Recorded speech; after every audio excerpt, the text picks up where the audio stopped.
Hi అండి, నమస్తే. Welcome to my channel. ఈరోజు మన ఛానల్లో సింపుల్ అండ్ టేస్టీ రెసిపీ అయితే తయారు చేసుకుందామండి. ఏదైనా స్వీట్ తినాలి అనిపించినప్పుడు ఇలా అరకప్పు బొంబాయి రవ్వతో ఇలా స్వీట్ చేయండి. చాలా అంటే చాలా టేస్టీగా ఉంటుంది. ఇంట్లో పిల్లల దగ్గర నుంచి పెద్దవాళ్ళ వరకు అందరికీ కూడా నచ్చుతుందండి.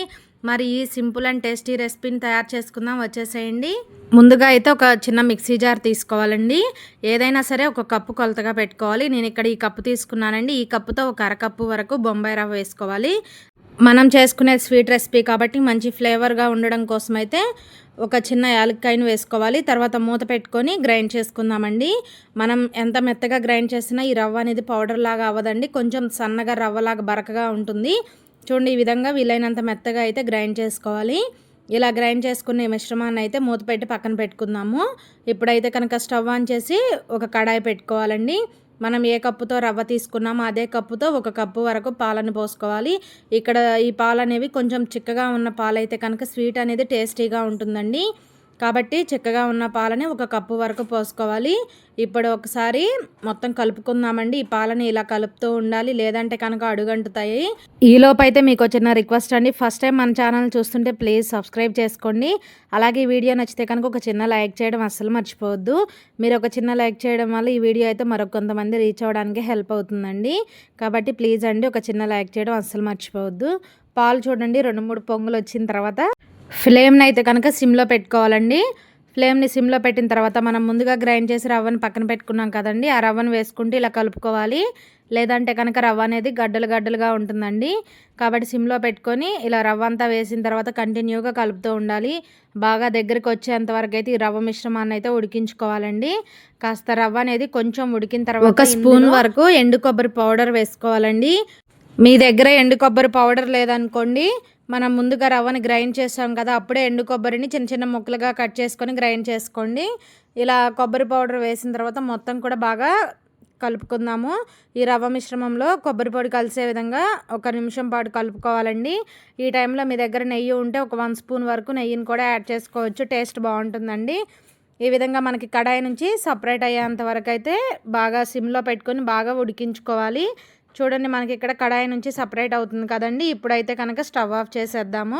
స్టవ్ ఆఫ్ చేసి ఒక ప్లేట్ తీసుకొని ఈ ప్లేట్లోకి మనం ఉడికించుకున్న ఈ రవ్వ మిశ్రమాన్ని అయితే కనుక ప్లేట్లోకి తీసుకుందామండి. మనకి రవ్వ మిశ్రమం అనేది కొంచెం చల్లారాలి. కాబట్టి ప్లేట్లో ఈ విధంగా కొంచెం స్ప్రెడ్ చేసుకున్నారనుకోండి, తొందరగా చల్లారుతుంది. ఈ రవ్వ మిశ్రమం చల్లారేలోపు మనం షుగర్ సిరప్ని అయితే ప్రిపేర్ చేసుకుందామండి. స్టవ్ ఆన్ చేసుకొని ఒక ప్యాన్ పెట్టుకోవాలి. మనం ఏ కప్పుతో రవ్వ తీసుకున్నామో అదే కప్పుతో 1 కప్పు వరకు పంచదార తీసుకోవాలండి. సేమ్ అదే కప్పుతో 1 కప్పు వరకు నీళ్ళని కూడా పోసుకోవాలి. ఇలా నీళ్ళని పోసిన తర్వాత గరిటెతో కలుపుకుంటూ పంచదారను అయితే పూర్తిగా కరిగించుకోవాలి. మనకి ఇక్కడ పాకం రావాల్సిన అవసరం లేదండి. పంచదార కరిగి ఒక 2-3 పొంగులు వచ్చేంత వరకు మరిగించుకుంటే సరిపోతుంది. చూడండి, ఈ విధంగా ఈ షుగర్ సిరప్ మరుగుతున్నప్పుడు ఇందులో ఒక 2-3 యాలకులను దంచి వేసుకోండి. మనం ఒకసారి చెక్ చేసుకుందామండి. వేళ్లతో పట్టుకుంటే మనకి కొంచెం జిగురుగా ఉంటే సరిపోతుందండి. మనకి మరీ తీగ పాకం రావాల్సిన అవసరం లేదు. ఇలా ఉన్నప్పుడు స్టవ్ ఆఫ్ చేసి మూత పెట్టి పక్కన పెట్టుకుందాము. ఇప్పుడు రవ్వ మిశ్రమాన్ని అయితే కనుక చూద్దామండి. కొంచెం గోరువెచ్చగా ఉంటుంది, మరీ పూర్తిగా చల్లారిపోకూడదండి. మనం చేత్తో పట్టుకోగలిగే అంత వేడి ఉన్నప్పుడే ఒకసారి కలుపుకొని ఒక చిటికెడు వరకు వంట సోడా వేసుకోవాలి. ఇలా వంట సోడా వేసిన తర్వాత బాగా కలుపుకోవాలండి. మనకి ఈ రవ్వ మిశ్రమం అనేది బాగా సాఫ్ట్గా వచ్చేంత వరకు చపాతీ ముద్దలాగా అయితే కలుపుకోవాలి. చూడండి, ఇలా వీడియోలో చూపిస్తున్న విధంగా వేళ్ళతో ప్రెస్ చేసుకుంటూ బాగా కలుపుకుంటే మనకి రవ్వ మిశ్రమం అనేది చాలా సాఫ్ట్గా వస్తుందండి. ఈ రవ్వ మిశ్రమం అనేది మీకు కొంచెం గట్టిగా ఉందనిపిస్తే బాగా కాచి చల్లార్చిన పాలని ఒక 2-3 స్పూన్ల వరకు వేసుకొని బాగా కలుపుకోవాలండి. ఇక్కడ మనకైతే కరెక్ట్గా సరిపోతుంది. ఈ విధంగా అయితే పిండిని సాఫ్ట్గా కలుపుకోవాలి. ఇలా కలుపుకున్న తర్వాత చేతికి కొంచెం నెయ్యి కానీ లేదా ఆయిల్ కానీ అప్లై చేసుకుంటే కనుక చేతికి అంటుకోకుండా ఉంటుందండి. ఇలా కొంచెం పిండిని తీసుకొని ఇలా రౌండ్గా బాల్ లాగా అయితే చేసుకోవాలండి. ఇలా చేసిన తర్వాత అరిచేత్తో కొంచెం ఇలా ప్రెస్ చేసుకున్నామంటే చక్కగా ఇలా ఈ షేప్ అనేది వస్తుంది. మీరైతే కనుక మీకు నచ్చిన సైజులో నచ్చిన షేప్లో అయితే తయారు చేసుకోవచ్చు. ఇదే విధంగా ఈ రవ్వ మిశ్రమాన్ని అంతా కూడా ఇలాగ అయితే చేసుకోవాలండి. ఈ స్వీట్ అనేది చాలా చాలా టేస్టీగా ఉంటుంది. తప్పకుండా అయితే ట్రై చేయండి.